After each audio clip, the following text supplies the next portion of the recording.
Hey, good evening, everybody. Sammy Thunder here. Welcome back to the channel. Welcome to another episode of Start of the Week. We are in episode 11.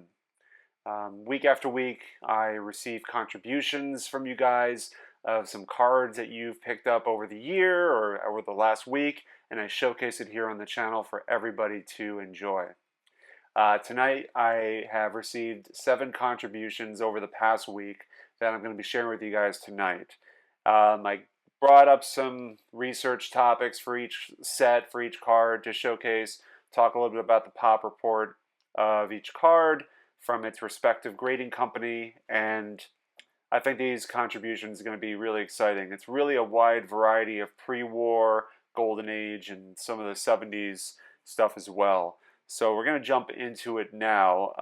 Before I do that, if you guys are interested in contributing, my email address is sammythundercards@gmail.com.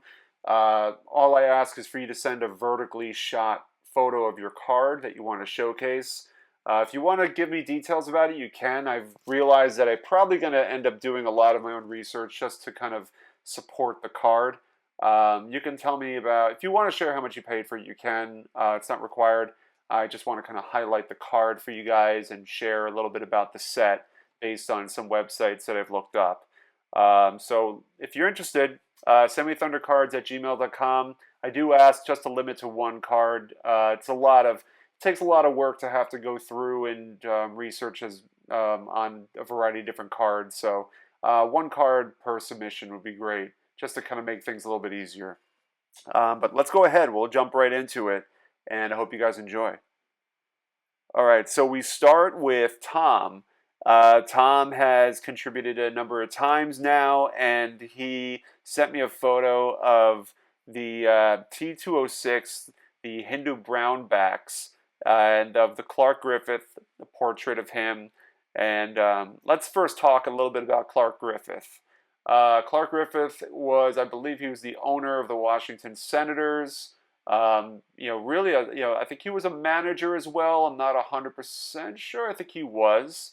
Hall of Famer by proxy.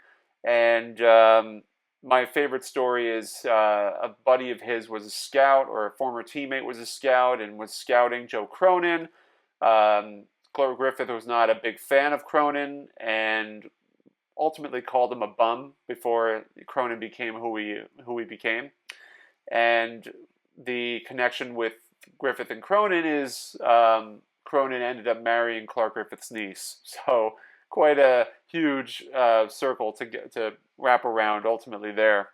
But let's talk a little bit about this. The T206, obviously a very, very common set that's well known to many collectors. The difference is with the T206 is that there's so many variations on the back. So you have some of the more common ones like Sweet Caporal and Piedmont, and then you have some more like everybody has a different ranking system as far as scarcity goes. But the Sweet Caporal and the Piedmonts are typically the most commonly found ones that are out in the field. Then I think you'd have like Polar Bear. I don't know where the Hindu backs are, but I will say from my experience at the Philly show over the weekend, I was seeing a lot of Hindu Hall of Famers going for a lot of money. Big, big money. And so,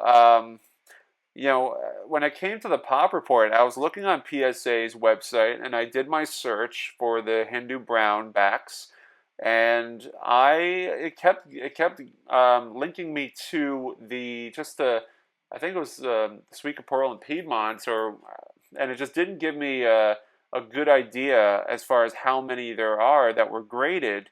So I don't have a report on that. I took what Tom mentioned in the email that at 1.5, he said there's only one, and that there are 10 that are higher. So I will go with the fact that this card is very scarce, very challenging to find. Based on the T206cards.com, it says here, let's see where it says it. Immerse yourself in the dual nature of Hindu backs, available in both rich brown and fiery red.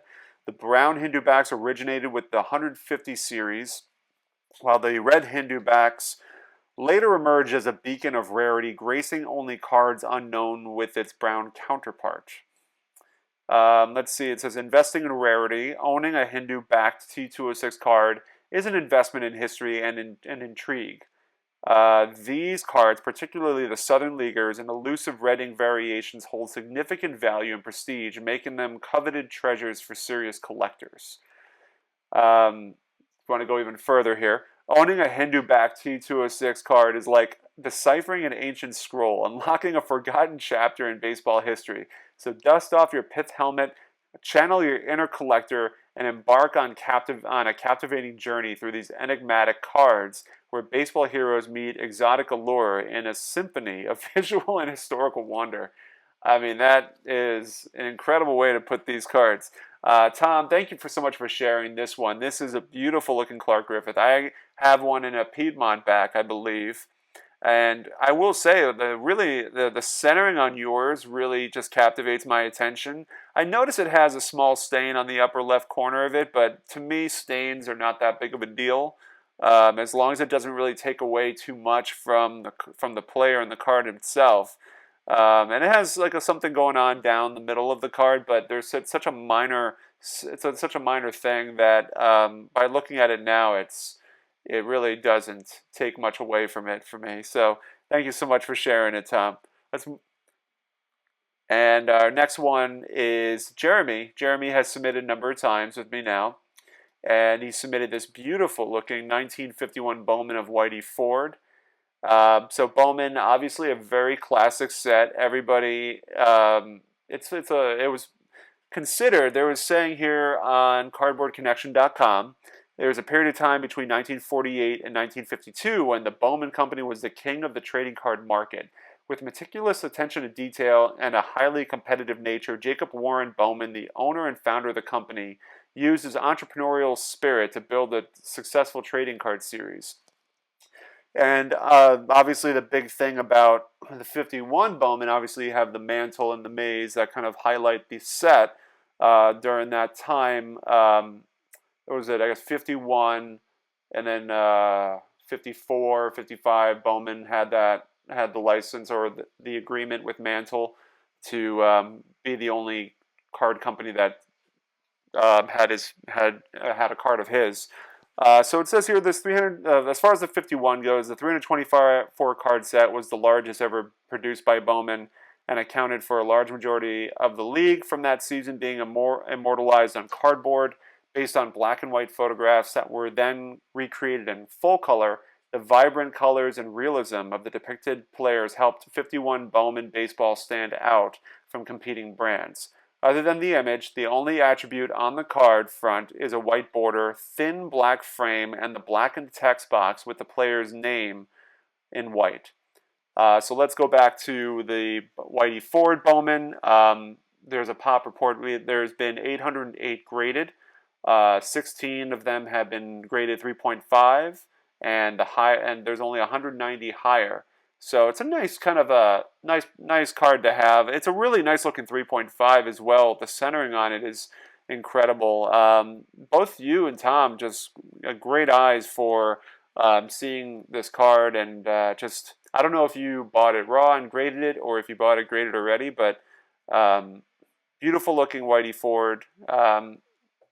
Hard to pass this one up, especially if you are a Hall of Fame collector, a Yankee collector, building the 51 Bowman set. There's so many avenues you can go down with this, but I think this is a great representation of that. So thank you, Jeremy. Moving on, we have my buddy Phil. Phil has submitted a lot with us, and he's sharing this beautiful looking 1909 Dockman and Sons gum of Honus Wagner. And this is what I have from the PSA website about this set. The 1909 E92 Dockman & Son set consists of 40 cards, each of which measure 1.5 by 2. I'm sorry, 1.5 by 2 2/4. Each item features a full-color art rendering of a player photograph, usually in action, set against a multicolored background. The same pool of art was utilized by a number of brands, as we have seen. Cards are framed by a white border with his last name, position, home city, and league printed at the bottom. Although each card is unnumbered, a checklist on the reverse identifies each example to be one of 50 pieces in the set, highly coveted and difficult to assemble in higher grades. This set is anchored by Chief Bender, Frank Chance, Sam Crawford, Hugh Jennings, Nap Lajoie, Christy Mathewson, John McGraw, Joe Tinker, Honus Wagner, and Cy Young. The Mathewson example is an error card with an extra T in his last name. So, you know, I definitely have looked into this set before because of that Mathewson, but it's a very cool looking tobacco card. To be honest, I don't know much about the Dockman and Sons gum. I guess what it sounds like, they were a gum company that produced it, and I don't know where they were located. I would love to know the history behind some of these regional cards that came out. But let's talk a little bit about this card. So the pop report shows, I think, that there were 75 of these graded, 16 that were authentic, and 59 that were graded higher. So there's a decent number of these out there, but for Honus Wagner, it's a prestigious card, to say the least. Very desirable. I guess looking back on it, looking back at what I just said, 75 is in retrospect, it's a lower number. I mean, you're not going to find these at every table. That's probably the best thing to say about this. So, but really beautiful example, Phil. I mean, Honus Wagner is arguably one of the greatest players to play this game. Definitely top 3 dead ball hitters, of all time. I was reading Glory of Their Times. People just praise Honus Wagner and just love his character, love his integrity. Just an absolute gem of a player. So thank you, Phil. We move on to Brian, who submitted one of my favorite sets, one of my favorite ones to look. Let me make my camera a little smaller here. Obviously, you guys can make out it's Johnny Mize, but let's talk a little bit about this set. 67 Topps Venezuelan. It's a 338 card set. As the name suggests, the product was designed for and distributed to the Latin American market. The design is identical and uses many of the same photos as the 67 Topps set. The first 138 cards were the stars of the Venezuelan Winter League. While the next 50 cards are of retired legends.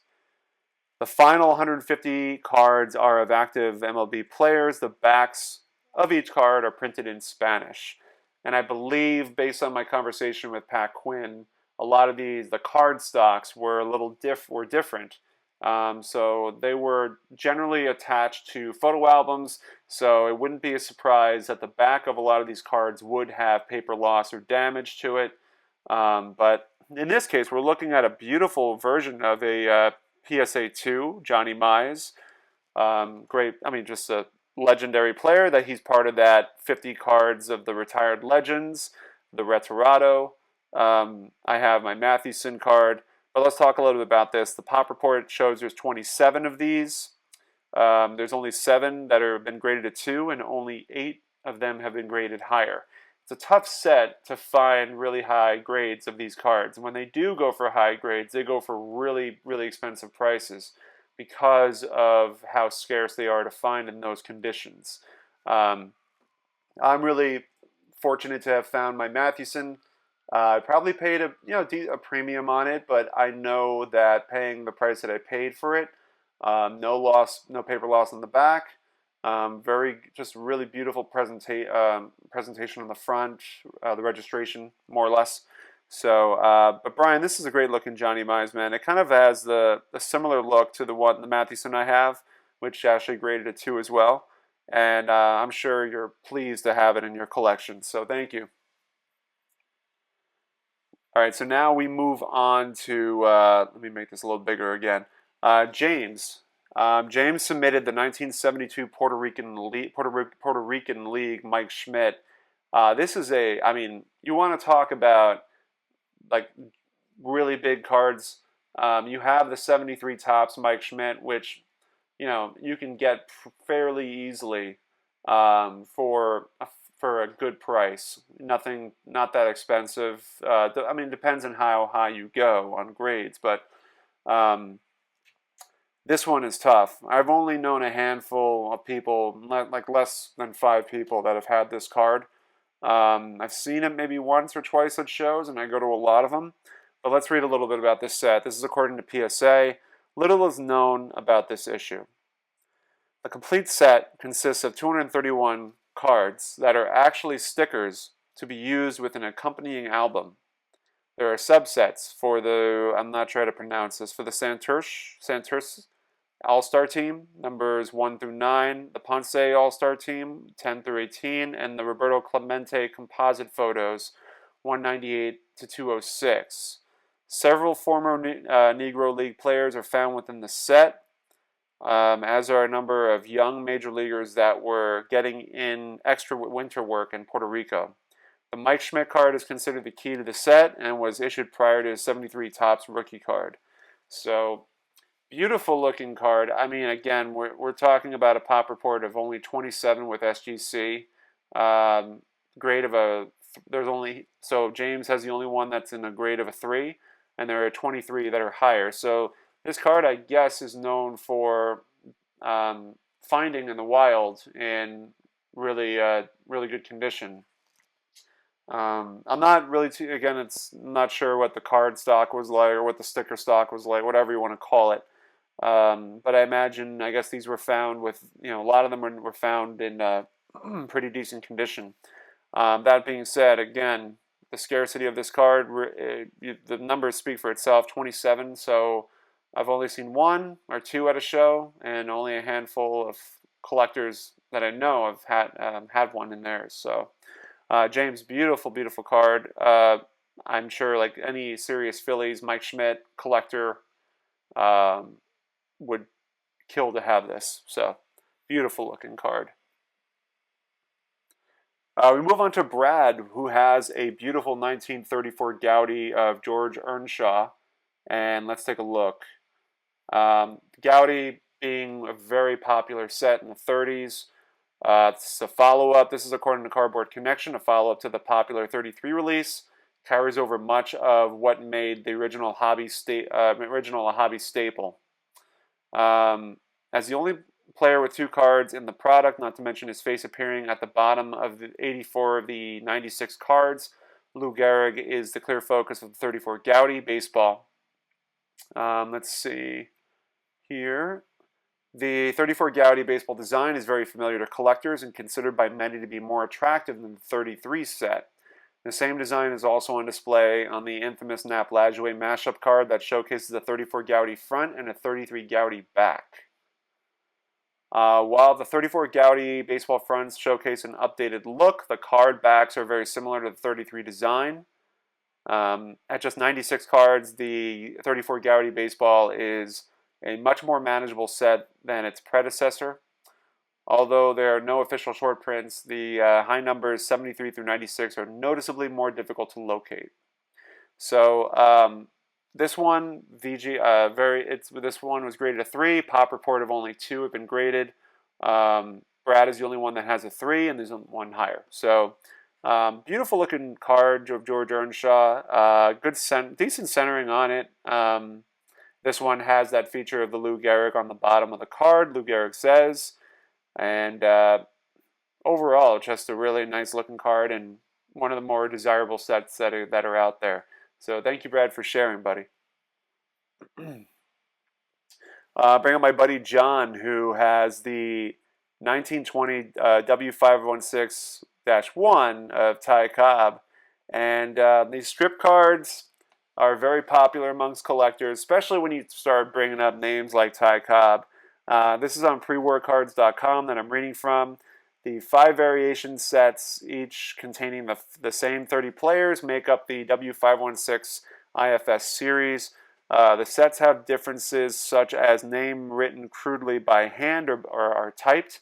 Other differences include reversed images, and the card numbers are not all the same.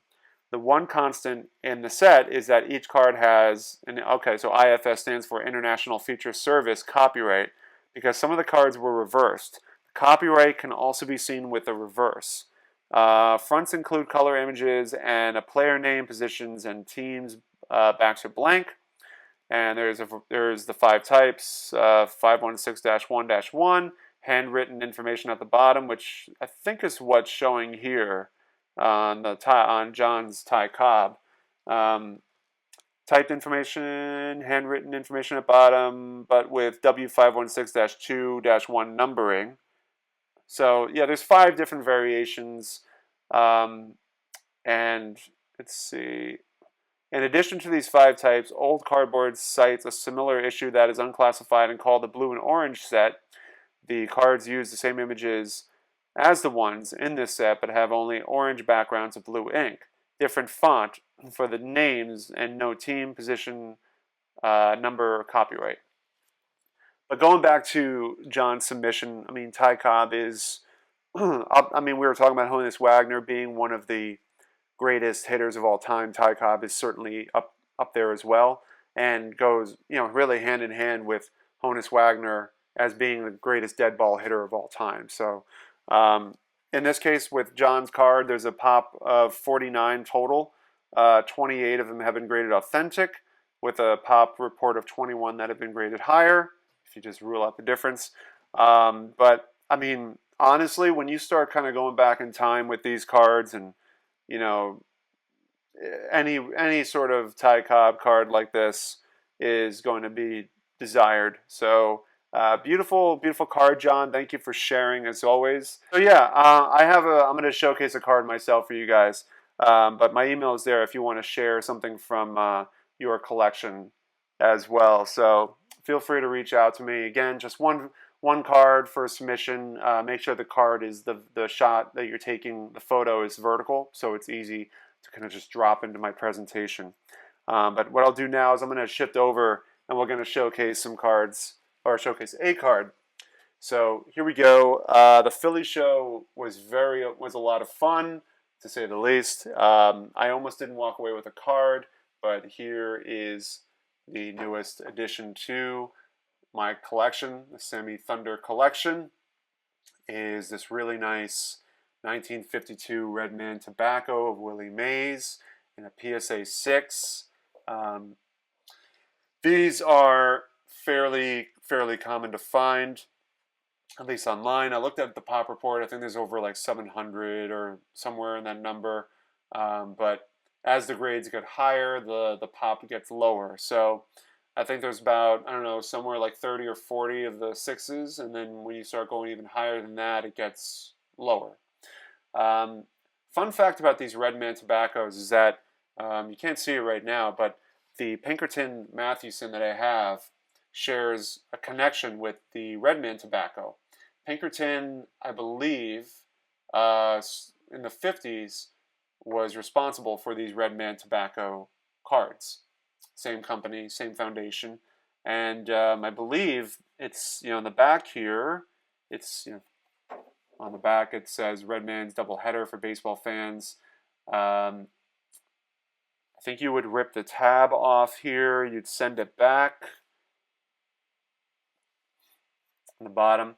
Now the key thing about this set is you can find these without the tab, and the price would drop down significantly because of that.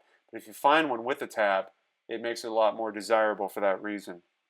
Just trying to read if there's anything on here that talks about, let's see. You can get the special Red Man bonus, a big league style baseball cap at no extra cost to you. Just cut off and save the valuable stub below. When you have collected 50 of these stubs, mail them to Red Man. That's Box 68, Toledo 6, Ohio. You will receive a baseball cap with the insignia of any major league team that you choose. Be sure to state your name and address, the name of your favorite. Okay. Actually, I believe Jake has one of the original hats, which is phenomenal. So I know he's big into this stuff. He's really big into the Red Man tobaccos. I know he's not a big fan of things getting entombed like this, but here we are. But yeah, this is a big pickup. It definitely wiped out my hobby budget until Strongsville. So if I do pick up anything in between now and then, it's going to be small stuff. But really excited to add this to the collection of more Maze stuff because you never have enough. But let's go back to the mainframe again. Perfect. That's about wraps it up, guys. Reach out again. Thank you guys again for watching, as always. Subscribe if you're new. Hit the like button to support the video. And we'll catch you guys soon. Have a great rest of your night. Take care.